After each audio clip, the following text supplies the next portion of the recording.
Hello friend, welcome back to knowledge hub. आप राजेंद्र मालविया। आज हम बात करने वाले हैं आईटी एक्ट 2000 की। आईटी एक्ट 2000 की हम बात करें तो यह एक्ट इंडिया में आया था 17 अक्टूबर 2000 को। यदि इस आईटी एक्ट की हम बात करें तो इसमें क्या क्या क्या चीज़ें हैं जो आपके लिए इम्पोर्टेंट हैं। तो सबसे पहली बात तो ये आईटी एक्ट पूरे भारत में, पूरे इंडिया में एप्लीकेबल है और साथ ही साथ कुछ कंडीशंस में इंडिया के बाहर जो फॉरेनर्स हैं उन पर भी एप्लीकेबल होता है। एग्जाम्पल के लिए, यदि कोई पर्सन ऑनलाइन शॉपिंग कर रहा है दिल्ली से और उसने कोलकाता से कोई ऑर्डर प्लेस किया है तो ये दोनों ही लोगों पर एप्लीकेबल होगा। कहने का मतलब पूरे भारत में एप्लीकेबल है। कुछ कंडीशन में फॉरेन कंट्रीज़ के सिटीजनशिप पर भी ये लागू हो सकता है। जैसे कोई पर्सन, कोई फॉरेनर इंडिया के किसी इलेक्ट्रॉनिक डिवाइस या कंप्यूटर के साथ छेड़छाड़ करता है फॉरेन कंट्री से, तब भी उस पर ये आईटी एक्ट एप्लीकेबल होगा। ये तो थी कुछ बेसिक बातें आईटी एक्ट की।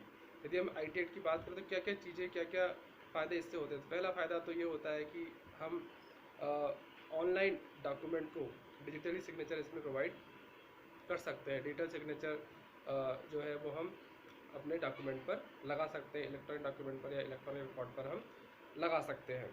ठीक है, इसके लिए हमें कहीं ना कहीं जो सर्टिफिकेट अथॉरिटी होती है उससे हमें डिजिटल सिग्नेचर वेरीफाई करवाने होते हैं और उसके बाद अपने हम इलेक्ट्रॉनिक रिकॉर्ड पर इनको यूज़ कर सकते हैं। इसके अलावा हम अपने डेटा को सिक्योर भी रख पाते हैं। और यदि कोई ऐसा साइबर क्राइम होता है तो साइबर क्राइम से संबंधित चीज़ें भी आईटी एक्ट के तहत सॉल्व होती हैं। तो इसमें यदि हम सेक्शंस की बात करें तो इसमें कई ऐसे सेक्शंस हैं जो आईटी एक्ट को एक्सप्लेन करते हैं और कहीं ना कहीं इसमें क्या क्या कंडीशंस हैं उनको वो बताते हैं।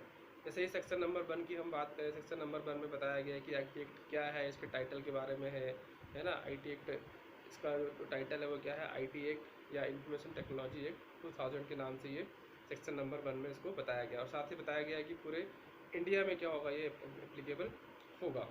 यदि हम इसके और कई सेक्शंस की बात करें तो किसी सेक्शन में बताया गया है कि इसे सेक्शन नंबर 2, 3, 4 की हम बात करें तो इसमें कुछ बताया गया है कि डिजिटल सिग्नेचर के बारे में, इलेक्ट्रॉनिक सिग्नेचर के बारे में बताया गया है।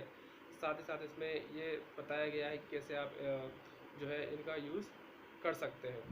ठीक है, इसके अलावा यदि हम इस आईटी एक्ट की बात करें तो आईटी एक्ट में कहीं ना कहीं जो आईटी एक्ट में जो कुछ भी जो सेक्शंस यहाँ पर दिए गए हैं तो उनसे संबंधित जो भी एक्शन होगा, जुरिडिक्शन होगा, वो सीआरपीसी के तहत होता है। ठीक है, जैसे आईपीसी में जो पुलिस एक्शन लेती है उसके बाद फिर वो जो है सीआरपीसी के तहत उस पर कोई भी कार्रवाई होती है।